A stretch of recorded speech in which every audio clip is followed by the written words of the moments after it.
Hey everyone, welcome to Easy Cooking Recipes. আজি আমি বনাম ব্ৰইলাৰ মাংস জিৰা আৰু জালুকৰ সৈতে। এয়া মাংস আমাৰ মায়ে বনাইছে। তেওঁৰ এইটো ৰেচিপি সকলোৱে ভাল পায়। আহকচোন এতিয়া চাওঁ কেনেকৈ বনায়। আমি ইয়াত মছলা এয়া ব্যৱহাৰ কৰিম। ইয়াত আছে জিৰা 1 চামুচ, 2 চামুচ গোটা জালুক আৰু 10টামান মেথি গুটি। অলপ পানী দি তিয়াই থ'ব। লগতে এইখিনি সামগ্ৰীও ল'ব।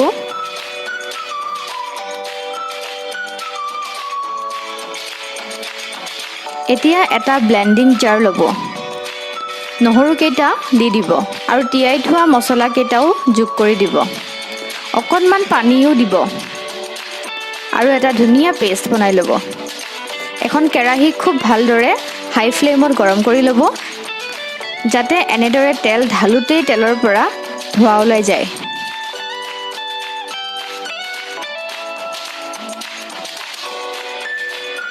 তেলখিনি গৰম হ'ল, চপ কৰি লোৱা পিঁয়াজখিনি দিব।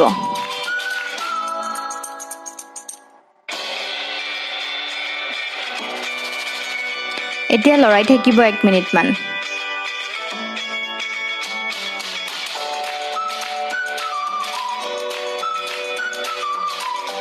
আৰু লগতে মছলা পেষ্টটো যোগ কৰি দিব।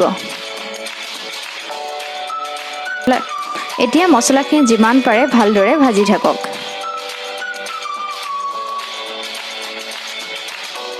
মাংস বনোৱাৰ টিপছটো হৈছে যে তেলতে মছলাখিনি ভালদৰে ভাজিব লাগে।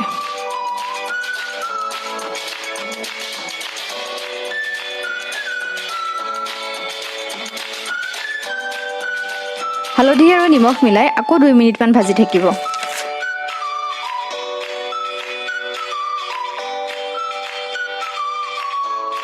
যেতিয়া মছলাই ভালদৰে তেল এৰিব, মাংস আৰু আলুখিনি যোগ কৰি দিব।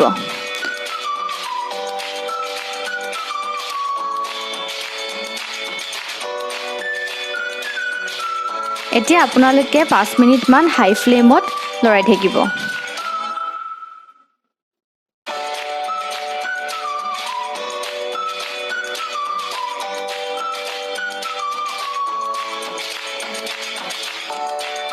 এতিয়া লো মিডিয়াম ফ্লেমত ঢাকনখন লগাই 5 মিনিটৰ বাবে সিজিব দিব।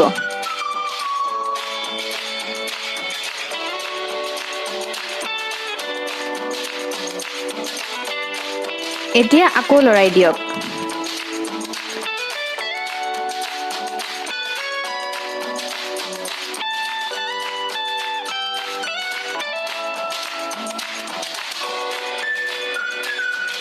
ঢাকন মাৰি আকৌ 3 মিনিটমান সিজিব দিয়ক। আকৌ খুলি লৰাই থাকিব 1 মিনিটমান।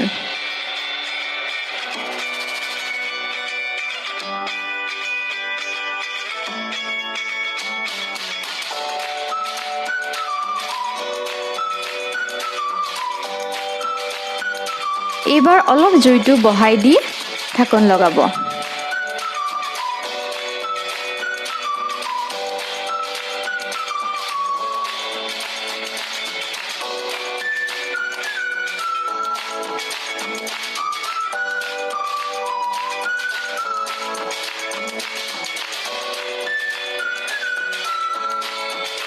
খোলাৰ পাছত দেখিব যে মাংসখিনি অলপ লাগি ধৰিছে।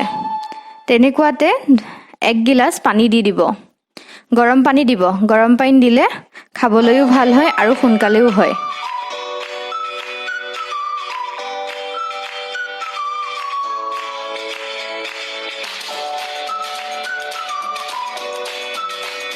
এতিয়া উতল আহিবলৈ 3 মিনিটমান ঢাকি ৰাখক।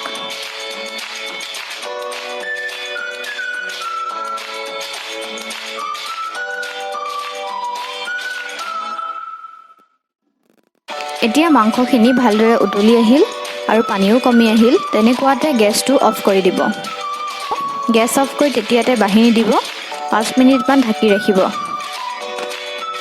তাৰপাছত দেখিব ৰংটো এনেকুৱা ক'লা হৈ যাব। জালুক সৰহকৈ দিয়াৰ বাবে ৰংটো ধুনীয়া ক'লা হৈছে। ভিডিঅ'তকৈ ওচৰত আৰু ভাল হৈছে দেখিব।